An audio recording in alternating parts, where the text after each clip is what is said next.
ગુજરાતમાં નકલીની બોલબાલા એટલી હદે વધી ગઈ છે કે સામાન્ય માણસ જે ખાય કે પીએ તેમાં શુદ્ધ શું તે શોધવું ખૂબ મુશ્કેલ બની ગયું છે।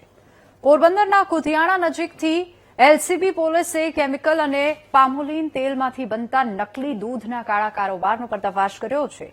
નફાખોરીના નશામાં અંધ બનેલા આવા લેભાગુ તત્વો સામે માત્ર સામાન્ય દંડ નહીં પરંતુ કડકમાં કડક ફોજદારી કલમો હેઠળ આખરી કાર્યવાહી ક્યારે થશે તે ખૂબ મોટો સવાલ છે।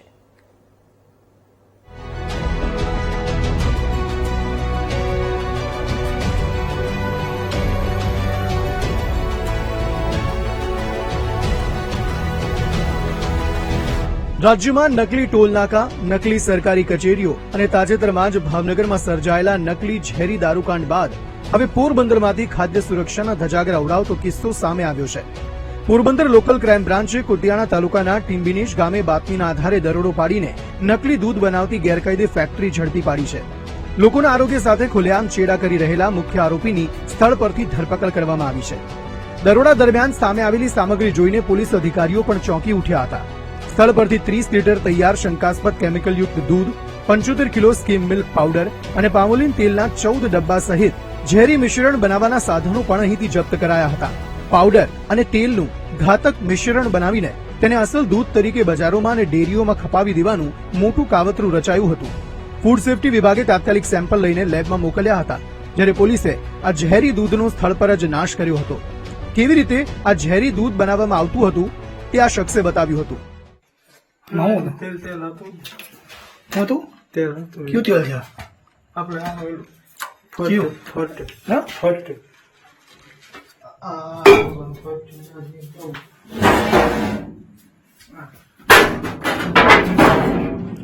ફોર્ચ્યુન તેલ નાખ્યું એમાં કેટલી માત્રામાં નાખ્યું 600 ગ્રામ હવે એમાં શું નાખે સર દૂધ કયું દૂધ છે આપણે ભેંસનું ઓઈલું બે મિક્સિંગ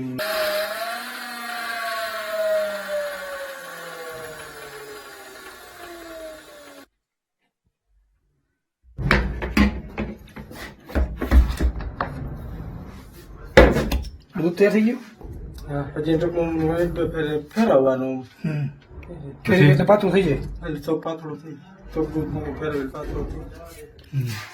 ગુજરાતમાં તહેવારો હોય કે સામાન્ય દિવસો, નકલી માવો, નકલી પનીર, નકલી ઘી અને હવે નકલી દૂધ પકડાવાના કિસ્સા સામાન્ય બની ગયા છે।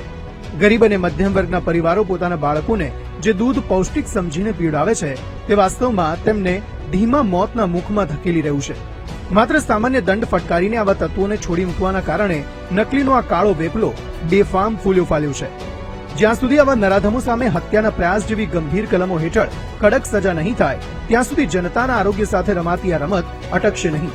તંત્રએ હવે દેખાડા પૂરતી તપાસ છોડીને રાજ્યવ્યાપી નેટવર્કને જડમૂળથી ઉખાડી ફેંકવું પડશે।